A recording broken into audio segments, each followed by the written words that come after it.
Oi, pessoal. Boa Olá, noite gente. Oi, ou boa tarde. gente. Estamos aqui mais uma vez numa nova tentativa de uma aula de literatura por vocês, usando uma outra plataforma. A gente está agora com o Google Meet, como vocês podem ver, e a gente vai tentar fazer uma proposta de uma aula um pouquinho mais curta. A gente espera que a gente não exceda muito tempo, como foram as últimas, que a gente sabe que pode ser muito cansativo. Mas como a gente queria manter essa proposta da gente conversar os três com vocês, a gente resolveu só, ao invés de fazer uma gravação separada, o áudio do arquivo dos slides, fazer tudo junto num vídeo. Então a gente está usando agora a plataforma do Google Meet, só que ao invés de fazer um encontro ao vivo, para vocês conseguirem acessar isso sempre, a gente vai fazer uma gravação. A gente vai continuar mandando para vocês o link com aquele formulário perguntando o que vocês estão achando. Vocês digam, por favor, se isso está ficando bom, se isso ficou minimamente melhor do que as outras opções, se a qualidade está melhor, se a gente está menos entediante, enfim, nos ajudem. Bom, vou começar aqui a nossa apresentação. Hoje a gente vai falar então do nosso querido Machado de Assis. Bom, é muito difícil para a gente falar desse cara, porque ele é muito bom. E ele é reconhecido mundialmente. Ele está na lista dos maiores escritores da literatura universal. E falar de um cara assim, desse nível no Brasil, é uma coisa muito rara. Muito rara. São poucos os exemplos. E esse talvez é o nosso maior exemplo de um baita escritor. De um escritor completo, de um escritor mundialmente conhecido, de um escritor, como alguns dizem, universal. O Machado de Assis é lido no mundo todo, mas é principalmente lido no Brasil. É um autor que está no imaginário brasileiro. E, bom, é muito difícil você conhecer alguém que passou pela escola que não conheça o Machado de Assis, que tenha tido um mínimo contato com ele, né? O Machado de Assis, ele nasceu no dia 21 de junho de 1839 e morreu no dia 29 de setembro de 1908. Então ele nasce um pouco antes da metade do século XIX e morre no comecinho do século XX. Então a gente pode dizer que ele foi um homem do século XIX, né?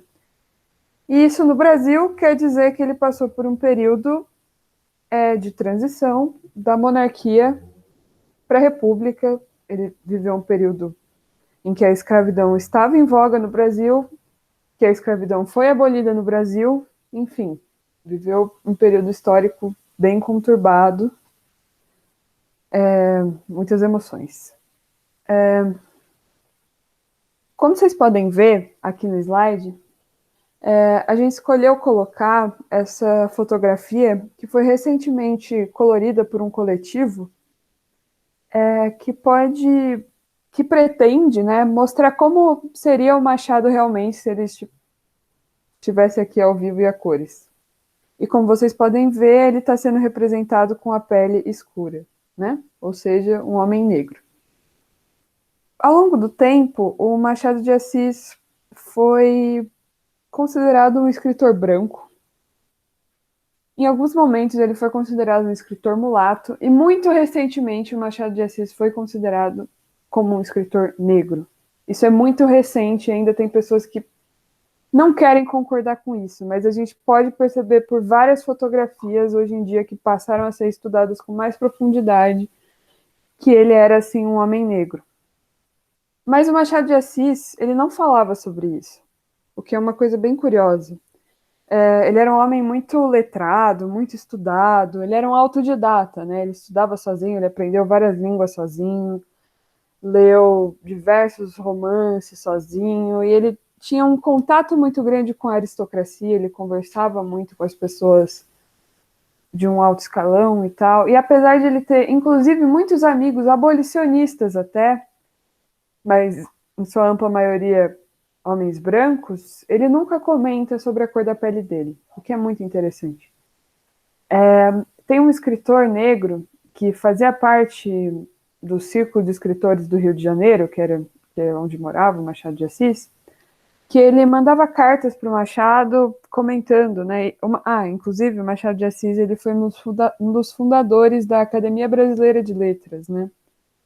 Então, um homem muito acadêmico, um homem que sempre valorizou muito essa cultura da leitura no Brasil e tal, e sempre nesse ambiente, né, mais de elite. Só uma história, né, uma curiosidade. Quando Machado de Assis já tinha fundado a ABL, a Academia, um escritor lá do Rio de Janeiro, ele comentou que ele ficou muito feliz de saber que fazia parte da Academia Brasileira um irmão de cor como ele, negro, portanto. E o Machado de Assis nunca respondeu essa carta. Sobre mais informações, assim, mais um pouco sobre essa discussão do Machado de Assis como um homem negro, essa recepção dele como negro no Brasil, né? Como, por exemplo, a partir dos anos 30, né, para criar um imaginário da literatura brasileira, da identidade brasileira, né, no período do governo do Getúlio Vargas. Se utilizou muito a imagem do Machado de Assis como um escritor mulato, o mulato que ao invés de ser o vagabundo que morava no morro, o malandro, era o cara que estudou, que batalhou e trabalhou e chegou onde ele chegou, né? Que se criava esse imaginário do Machado de Assis como escritor mulato. Ou um pouco antes, né? A completa negação, né? Até nessas fotografias, né? Quando a gente vê a foto sem estar colorida em preto e branco, ele passa facilmente como um homem branco. É muito, né? Fácil a gente considerar isso. E muitas vezes que essa foto é colorida, inclusive eu tenho uma coleção de volumes da Istoé em casa, de biografias, que tem essa mesma fotografia colorida e o Machado de Assis está retratado como um homem branco. Então, assim, é muito curioso pensar tudo isso, pensar como ele é recebido aqui no Brasil, sempre com essa questão de raça muito velada, muito apaziguada, esbranquiçada mesmo, ao passo que, por exemplo, nos Estados Unidos, quando você vai numa biblioteca pública nos Estados Unidos, o Machado de Assis está no setor de autores negros. Isso é muito curioso, né? Setor de literatura negra. Mas, enfim, essas ambiguidades, elas são muito curiosas e, de certa forma, elas aparecem na literatura do Machado. A gente vê muito essa questão de como a escravidão está sendo implicada naquele contexto histórico, naquele contexto social, as elites em contraposição com a escravidão, né, principalmente. Machado tratou muito da situação das elites. O que mais que eu posso falar? O Machado tentava muito retratar uma situação do tempo dele, mas apesar de tudo e apesar disso, apesar dele estar sempre tratando de questões do tempo dele, tentando, né, criar uma espécie de retrato daquele espaço, daquela sociedade, às vezes a gente se pega lendo Machado de Assis e se sentindo lendo uma situação de agora. Por isso que ele continua sendo um autor tão brilhante, um autor que merece sempre ser revisitado, um autor que deixa a crítica sobre ele sempre inquieta, que sempre tem produção nova, as pessoas não param de escrever sobre Machado de Assis, e eu tenho certeza que até hoje, se vocês entrarem no Twitter, vai ter gente discutindo se a Capitu traiu o Bentinho ou não. Enfim, breve introdução, que não aborda praticamente nada, mas agora a gente vai entrar um pouco numa discussão mais voltada, talvez, à questão estética dos romances do Machado, né? Porque foi um tema da nossa última aula e a gente fez uma oposição para vocês, né? Das concepções de romance do século XIX entre o romance realista e o romance romântico. E agora vamos tratar especificamente como é isso para o Machado de Assis. Estou mudando o slide, pessoal. Eu vou só desligar o meu microfone para não atrapalhar a Dada que ela vai falar agora. Só um minuto. Oi, gente. Então, para a gente entender o estilo, a literatura do Machado, é necessário a gente entender a crítica que ele faz ao movimento romântico literário. É muito. A gente conhece o Machado como um autor realista, né? E por mais que isso pode ser um pouco controverso em alguns sentidos, que a gente vai se aprofundar um pouco mais tarde.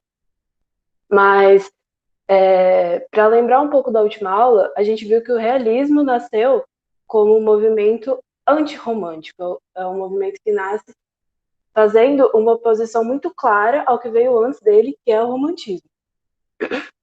Então, vamos tentar entender um pouco de o que é no romantismo que o Machado de Assis, especificamente, critica, que ele acha que não está certo.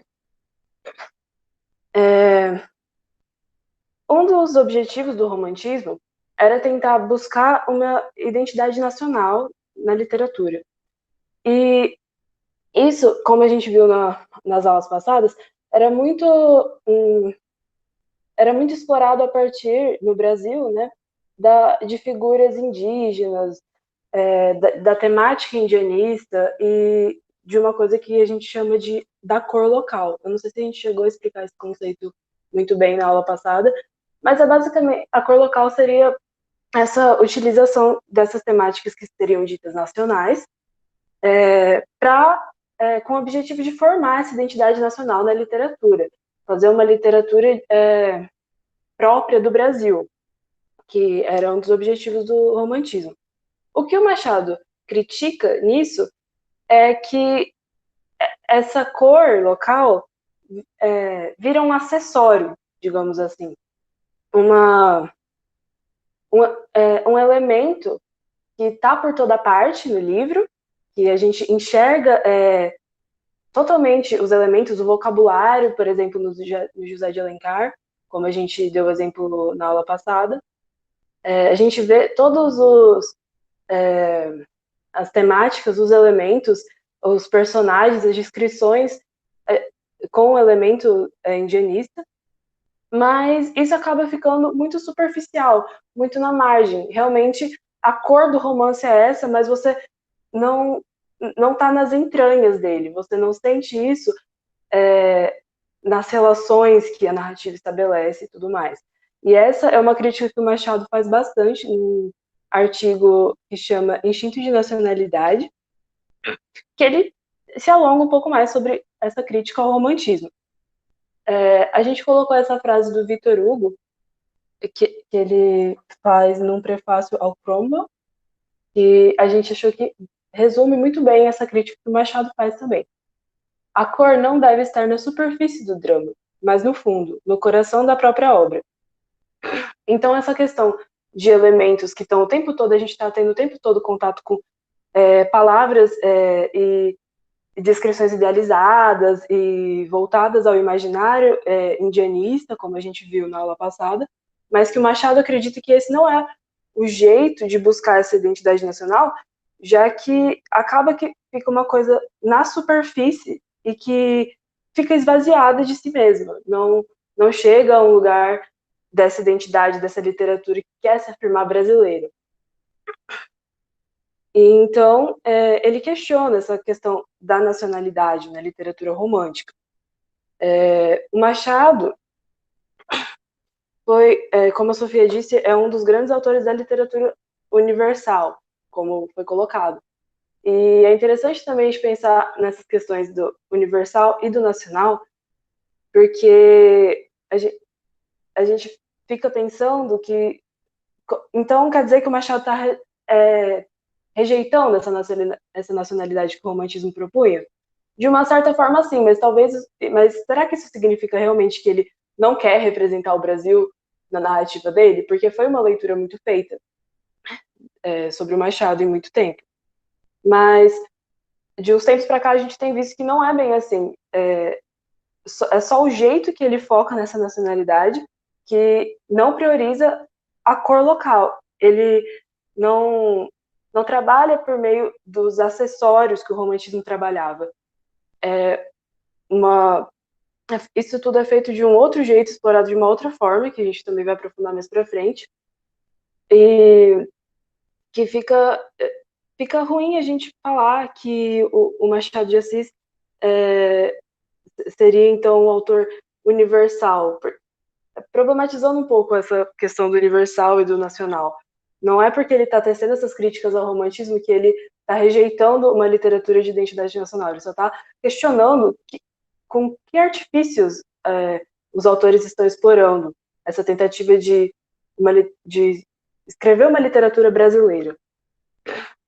E a gente colocou uma outra frase do Instituto de Nacionalidade, quer dizer, a primeira que eu vou ler agora, porque é a anterior é do Victor Hugo, que ele fala sobre o Shakespeare, que se enquadra um pouco no que eu acabei de falar, que o Shakespeare é um autor muito visitado na obra do Machado de Assis, ele era um grande leitor de Shakespeare, tem inúmeras referências o tempo todo, em Dom Casmurro, que eu me lembro, isso é muito frequente, e esse fascínio pelo Shakespeare, né, ele colocou essa frase: e perguntarei mais se o Hamlet, o Otelo, o Júlio César, a Julieta e Romeu têm alguma coisa com a história inglesa, nem com o território britânico. E se, entretanto, Shakespeare não é, além de um gênio universal, um poeta essencialmente inglês. Então ele traz essa questão da universalidade e da nacionalidade para um autor que já estava completamente consagrado, que era o Shakespeare. E ele afirma que, de um jeito um pouco esquisito, porque na verdade ele está fazendo quase que uma provocação, né, com esse e perguntarei mais, falando, problematizando essa questão de o Shakespeare é um grande autor da literatura universal, mas ele é essencialmente inglês. As obras que, as peças de teatro que ele fez, por que não são inglesas? Só porque tratam de questões que são ditas universais? Será que o jeito que ele coloca essa noção de nacionalidade inglesa talvez esteja lá, mas não na superfície, como queriam tantos na época? Então, ele provoca um pouco esse questionamento sobre essa questão da universalidade e da nacionalidade. Em seguida, afirma: erro seria constituí-lo, o indianismo, ele está falando do indianismo, um exclusivo patrimônio da literatura brasileira. Erro igual fora certamente a sua absoluta exclusão.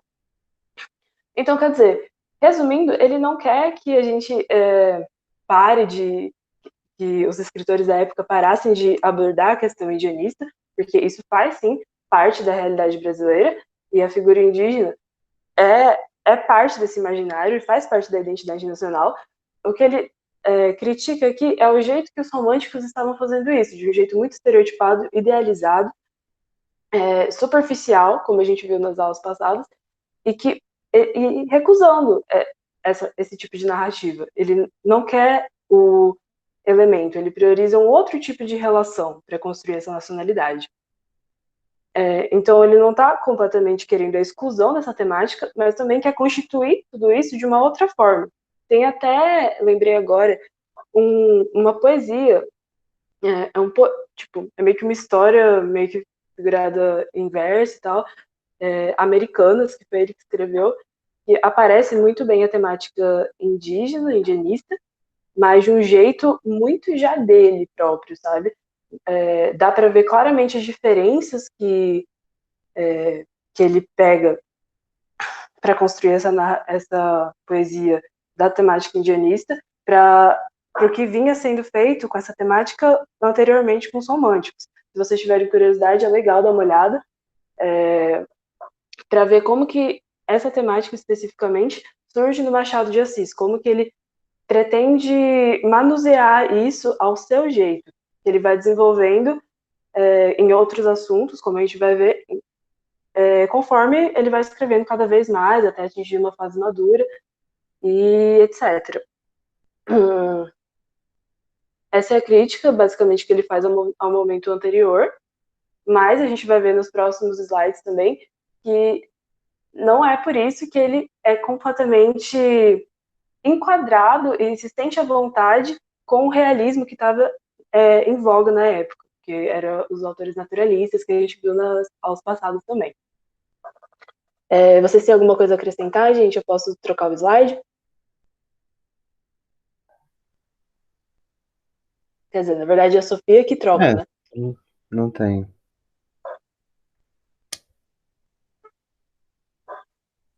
Bom, vou falar desse slide então. Ah, retomando algumas questões do realismo, ou o que a gente colocou entre aspas como realismo de escola. Na última aula a gente falou sobre o surgimento do realismo no século XIX, mostramos a pintura do Courbet. A gente falou dessas tendências, digamos, do pensamento, que a gente enumerou, né? Então aqui, racionalismo, positivismo, liberalismo, marxismo, cientificismo, darwinismo, movimento antirromântico de uma forma geral, e as principais referências como o Flaubert e o Zola. O Zola já estaria mais ligado ao que veio se chamar de naturalismo, que é um pouco daquilo que o Machado estava criticando ali, do que a Dada comentou. Ah, em- só que, assim, para a gente entender o realismo do Machado de Assis, a gente precisa entender por que, o que quer dizer realismo. Essa palavra, essa ideia de uma literatura realista ou de uma arte realista, ela estaria vinculada nesse momento a uma certa ideia de realidade fundada em princípios que a gente citou, como racionalismo, cientificismo, darwinismo, ou marxismo. Esses princípios, que também regulavam a sociedade europeia,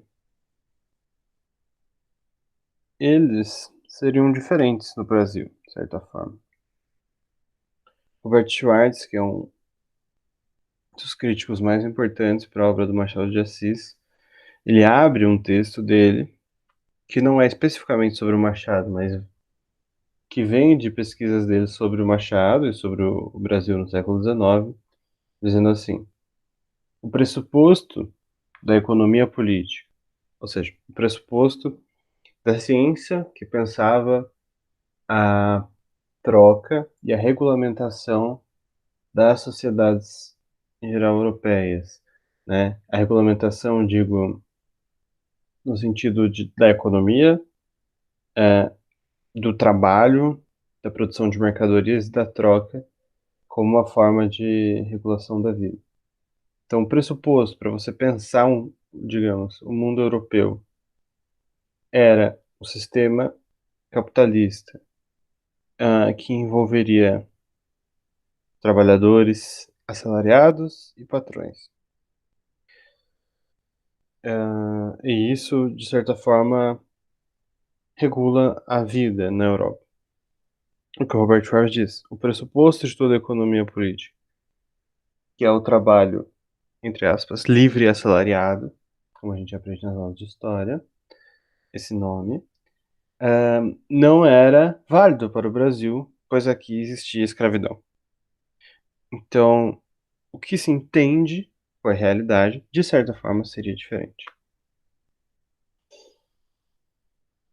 As ideias, portanto, que circulavam na Europa e que buscavam interpretar aquela realidade, não funcionam para o caso brasileiro. O Brasil é uma espécie de caso diferente, ainda que inserido num contexto global, ainda que os países, digamos, centrais do capitalismo, europeus, se fundassem, eles precisassem das colônias para funcionar, ou seja, de certa forma, precisavam da escravidão para ter, digamos, o luxo que ia para lá. aqui as coisas funcionavam de jeito diferente. Era preciso novas formas de interpretação da sociedade ou da realidade. A questão que a gente pega aqui do realismo, especialmente do mais próximo do naturalismo, é um certo descritivismo exacerbado, como está anotado aqui. Ou seja, nas personagens ou no cenário, naquilo que a Dada chamou de cor local, os autores que queriam fazer uma literatura nacional, eles pensavam que descrevendo a literatura seria nacional. Ou seja, se eles pegassem e simplesmente descrevessem muito os personagens, descrevessem muito o cenário, eles colocariam o Brasil, a, nacion... a questão nacional na literatura. O que o Machado faz é focar mais no conflito, na ação, no movimento, no processo, digamos assim. E menos nessas descrições exacerbadas. A citação que está aqui de um outro texto dele, em que ele critica o senhor Eça de Queiroz, e que a gente vai falar sobre Eça de Queiroz depois, então isso vai ficar mais claro. Mas o que o Machado diz é: o drama existe porque está nos caracteres, nas paixões, na situação moral dos personagens. O acessório não domina o absoluto. Aqui importa mais falar do Machado do que do Eça de Queiroz, então isso que ele está chamando de acessório seria esse descritivismo. Seria, por exemplo, você pega lá um romance naturalista. A gente já leu aqui na primeira aula, inclusive, o começo do Cortiço. Descrições enormes. Quando você vai ler Machado de Assis, ele descreve só os elementos que são extremamente necessários para a trama, para dizer algo sobre os personagens, para dizer algo que vai avançar na narrativa, assim, importante para a ação, para dizer algo que é essencial. Ou seja, nenhum elemento, entre aspas, sobra. Portanto, as personagens elas são mais analisadas do que descritas. E isso faz também com que a literatura dele seja um pouco mais, entre aspas, também difícil. Mas não é só isso. Então, existe muito uma sugestão, né? Nem tudo é dito. Mas isso também é um artifício realista.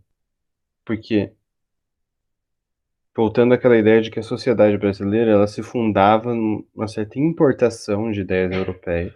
Pelo menos a elite nacional pensava o Brasil importando ideias europeias, principalmente os mais progressistas, o liberalismo, mas de qualquer forma os mais conservadores também importavam ideias europeias, que elas, elas mesmo elas tinham problemas já para interpretar a realidade lá. Aqui então elas pareciam nem fazer sentido. Então esses personagens da elite, principalmente, e os, entre aspas, livres, né, os que não eram escravos, que, digamos, viviam no Brasil e apareciam nas histórias, né, nos romances do Machado de Assis, eles não podem falar exatamente o que é a realidade. Eles também escondem a realidade, do mesmo modo que o Brasil, de certa forma, interpretava a si mesmo de uma maneira que não podia ser feita nos seus pressupostos. Eu sei que isso parece confuso e difícil, mas isso vai ficando mais claro quando a gente, na próxima aula, quando a gente fala diretamente do Quincas Borba. Ah, acho que a gente pode passar para o próximo slide, só para eu tentar dar um exemplo do que seria isso que eu tô tentando dizer. Bom, o Albert Schweitz, aquele crítico que eu já citei, ele chama o realismo do Machado. Nesse caso, ele está falando principalmente do Brás Cubas, que é o romance que eles dão mais a fundo, de realismo com soluções antirrealistas. No caso do Brás Cubas, isso é óbvio, porque quem conta a história supostamente está morto. Como um morto pode escrever um livro? Isso viola uma regra muito simples de verossimilhança, viola, digamos, uma regra que seria base para o realismo. Como é que uma história real pode estar fundada num cara que está contando a história do outro lado da morte? O realismo ele não deveria trabalhar com metafísica, né? Ele está fundado em pressupostos não religiosos. Então, o que significa essa solução antirrealista, mas ainda assim é realismo? Tudo aquilo que a gente veio falando da cor local, etc., do Brasil, de certo modo, o que acontece no Machado é que ele, ou pelo menos os livros dele, mostram o Brasil como nenhum outro escritor até ele fez. Por quê? O Brasil não está na cor local, naquilo que era chamado de cor local, né? Em ficar falando do sertanejo, em ficar falando do indígena. É.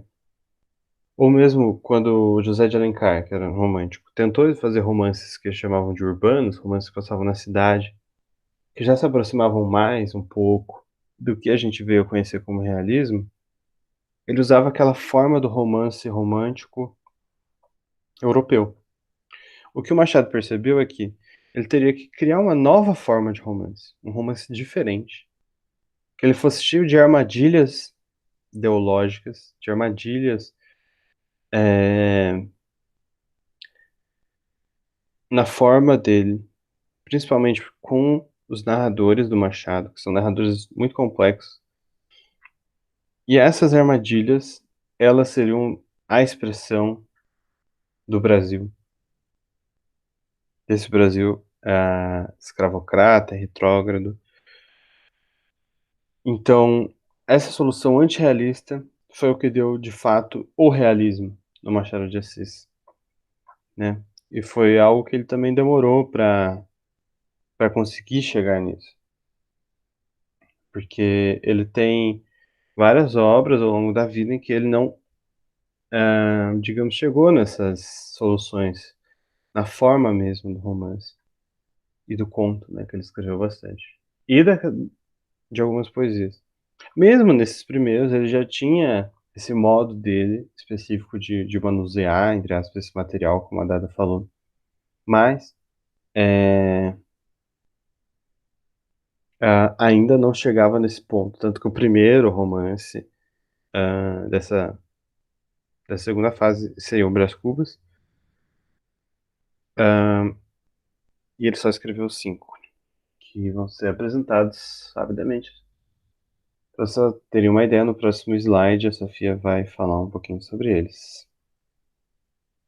Uhul. Oi, gente, voltei. Então vamos comentar um pouco sobre o que a gente chama de fase madura do Machado de Assis, ou seja, a fase em que esse realismo com soluções antirrealistas estaria de fato executado de um jeito promissor na sua obra. Aqui a gente só incluiu os romances, o Machado ele também teve os livros de contos nesse período, como o Guilherme comentou. Inclusive, a gente estava pensando, discutindo aqui antes de gravar a aula para vocês, que talvez seja interessante colocar algum conto para vocês fazerem uma leitura e conhecerem e perceberem todas essas dinâmicas do Machado de um jeito talvez um pouco mais conciso, né?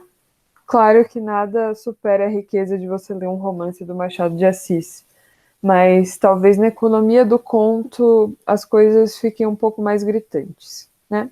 Mas enfim, eu vou comentar um pouco aqui desses 5 livros que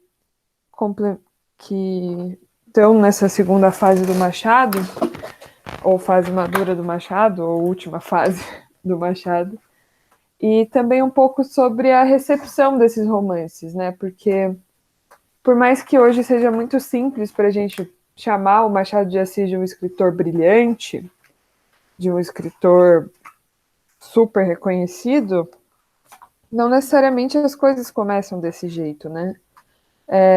Claro que o Machado de Assis ele passou por um processo de anos publicando outros livros até chegar nesse período. Então, o Machado, quando ele publica em 1881 o Memórias Póstumas de Brás Cubas, ele já está conhecido na cena local do Rio de Janeiro, do Brasil no geral, né? Ele já é um autor reconhecido. Mas a questão é, um autor que a gente está acostumado, apesar de tudo, sempre escrever romances sobre pessoas da elite, nas suas, enfim, nas suas questões mais básicas, não indo muito além disso. Era muito confortável ler o Machado de Assis antes, né? Claro que isso tem controvérsias, mas, enfim, era muito diferente do que quando o Machado de Assis publica, enfim, Memórias Póstumas. Todo mundo fica chocado. O cara tá fazendo um livro sobre um homem que tá morto, né? Isso choca muitas pessoas. É um livro que, de certa forma, é muito repudiado no começo, né? Demorou muito tempo para o Brás Cubas ser considerado um livro da genialidade que a gente reconhece hoje. E isso está muito ligado justamente com a questão do narrador, porque a gente nunca tinha precisado lidar com um narrador em que a gente não pode confiar. Como que eu posso confiar num cara que está escrevendo um livro estando morto? Como isso é possível? A gente sabe que isso é impossível. Então é a partir desse momento que a gente começa a desconfiar do que esse cara está falando. Será que a vida desse cara foi exatamente como ele está descrevendo? Porque agora ele também, a gente pode refletir, né? Esse cara, ele tem o benefício de estar morto e poder contar as verdades que ele quiser. Mas, ao mesmo tempo, a gente sabe da impossibilidade de um homem morto estar escrevendo um romance. Então, não seria bom desconfiar do que ele está contando sobre a própria vida? Isso era muito difícil no século XIX. E talvez isso fique ainda mais claro com o Dom Casmurro, que talvez a recepção desse livro seja a mais curiosa, mas eu já vou chegar lá. Mas é muito curioso a gente comentar um pouco sobre esses livros a partir do narrador, então eu vou fazer isso bem rapidamente. Depois de Brás Cubas, a gente tem o Quincas Borba, que aqui está como 1891, mas ele é um livro que começou a ser escrito antes, né? O Machado ele escrevia da mesma forma com o Brás Cubas, ele ia publicando em jornais os capítulos dos livros, né? Que é a modalidade do folhetim, né? Que era feita no século XIX. A maioria das pessoas não compravam o livro pronto, elas liam os capítulos dos livros como se fosse uma novela, que elas acompanhavam semanalmente. Inclusive, os folhetins deram origem às novelas de televisão, ou às radionovelas, posteriormente. Mas, enfim, o Machado ele começou a entrar em crise com Quincas Borba e chegou um momento que ele simplesmente parou de publicar. Na metade, ele parou de publicar o Quincas Borba nos jornais, ele passou cerca de 5 anos sem publicar, até que ele publica, enfim, com o livro completamente modificado. Então a gente tem um Machado que passou por uma crise ali, produtiva, enfim, com o que ele estava fazendo, e é um livro muito diferente de todos eles, porque é o único livro que a gente tem um narrador onisciente, distante, em terceira pessoa, que a princípio parece não ter muita interferência na obra, mas que ao mesmo tempo, por parecer não ter tanta interferência, cabe a ele descrever as coisas de um modo mais que pode parecer mais neutro, mais universal, e que esse universal, né, esse ser que estaria acima dessas personagens, de certa forma, ele está representando também um pensamento, uma ideologia de seu tempo, né? E é um livro genial, mas que muitas vezes é esquecido. E eu acho que o motivo para ele ser esquecido talvez seja porque ele teve o azar de estar entre dois baita livros, né? O Quincas Borba teve o azar de estar entre o Brás Cubas, que foi talvez um dos livros mais polêmicos do século XIX, para não dizer de toda a literatura brasileira, e depois de um dos livros tidos pela sua crítica, vamos dizer, atual, né? Um dos livros tidos pela sua crítica atual como o livro mais perfeito da literatura brasileira. Eu estou dizendo perfeito para o Dom Casmurro, porque é um livro que ele se encerra. Eu estou falando isso um pouco atribuindo um juízo que é meu, óbvio, mas também me apoiando na crítica de uma moça que é a Ellen Caldwell, que é uma estudiosa americana, que ela se debruçou principalmente sobre o Dom Casmurro, mas teve acesso à obra do Machado, e ela compara Dom Casmurro, o livro, a um diamante. Porque além de ele ser uma peça rara, né, ainda mais um livro no Brasil, com essa potência, essa perfeição, ele é um livro super lapidado, cheio de rigor, um livro que se conecta em todos os aspectos, nada está ali por acaso, todas as coisas estão conectadas e fechadas numa obra só, e justamente por isso ela teria esse aspecto de um diamante, né? Uma coisa que representa uma unidade, uma coisa super lapidada, e justamente por isso intangível, impenetrável, uma coisa que é muito difícil da gente decifrar e da gente ler. E Dom Casmurro tem uma história que todo mundo conhece um pouco, né? Todo mundo sabe basicamente sobre o que fala o Dom Casmurro. Mesmo não tendo lido, as pessoas sabem sobre essa história. Tem filme, tem série, tem música que fala sobre isso, enfim. Tá no imaginário brasileiro a história de Dom Casmurro, e é uma história, né, que por cima a gente pode dizer do amor e do fim de um amor entre um sujeito que é o Bento Santiago e a Capitu, né? E a história de um casamento, né? Primeiro uma paixonite de infância, depois um casamento, depois uma separação que teria um caso de uma suspeita de traição que teria levado à separação desse casal. E a gente ouve tudo isso, né? A gente fica sabendo de tudo isso a partir da voz do Bento Santiago, que é o narrador. Mas é muito curioso como ao longo do tempo ninguém se questionou que esse cara, esse tal Bento Santiago, poderia não estar falando a verdade. Que esse tal Bento Santiago poderia só estar puxando sardinha pro lado dele. Porque ele é muito convincente. O cara é realmente muito convincente. Ele argumenta muito bem. E é muito curioso como a crítica do tempo dele, inclusive, não, assim, aderia completamente ao discurso do Bento Santiago. Em nenhum momento as pessoas questionavam o que o narrador estava falando. O narrador tinha automaticamente a verdade. As pessoas não pararam para se questionar isso, mesmo depois de Brás Cubas, o que é muito curioso. Que é um livro que você simplesmente não pode confiar no narrador, né? Por isso que é muito mais fácil do que Dom Casmurro nesse sentido. Em 1920, foi um dos primeiros críticos a desenvolver uma interpretação de Dom Casmurro, que é o Alfredo Pujol.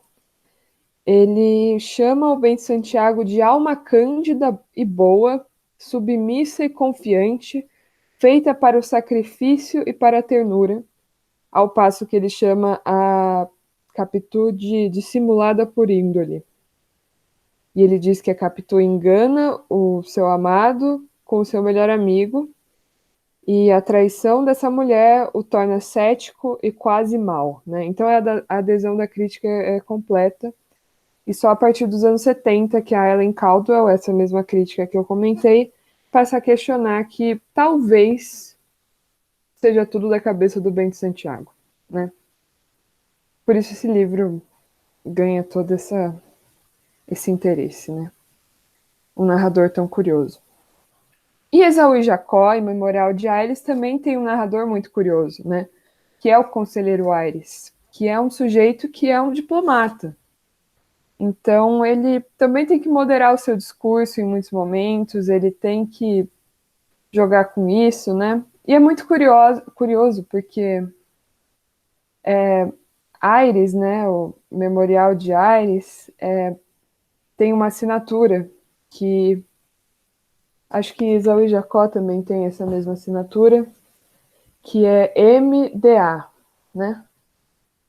Que a gente poderia pensar, MDA, Memorial de Aires, mas MDA também pode ser Machado de Assis, né? Então, quem está escrevendo esse livro? Tem muita essa questão da autoria sendo discutida, né?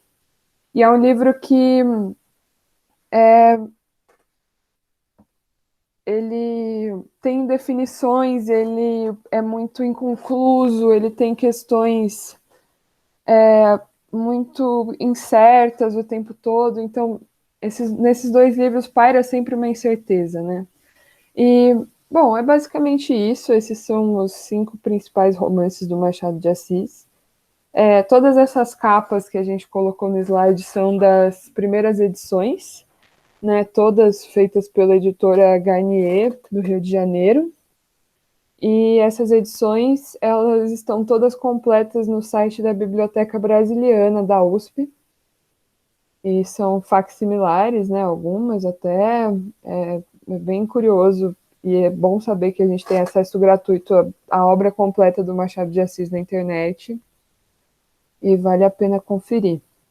Bom, gente, a nossa intenção era só apresentar para vocês o Machado e toda, assim, abrir um pouco para essa complexidade desse autor, instigar um pouco vocês, né, mostrando um pouco das obras, mostrando um pouco do que ele acreditava, do que ele repudiava, para que vocês tenham interesse em ler um pouco mais o Machado e também pegar mais com gosto e talvez até com uma desconfiança o Quincas Borba na hora de ler e na hora de se preparar para a FUVEST, porque sendo um livro desse cara não tem como ser coisa ruim, né?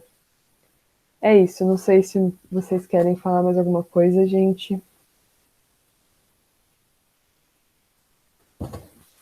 Só algo sobre Esaú e Jacó e o Memorial de Aires.